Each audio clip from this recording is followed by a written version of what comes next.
Cel ce toate le-ai făcut cu puterea ta cea nemăsurată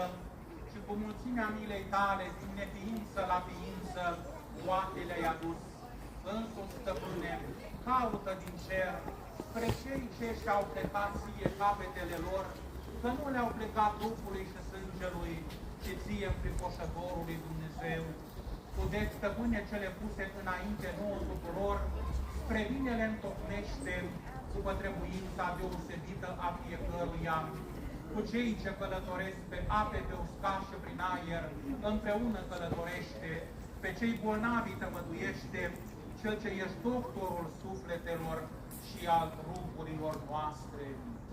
Harul și cupurările și cu iubirea de oameni,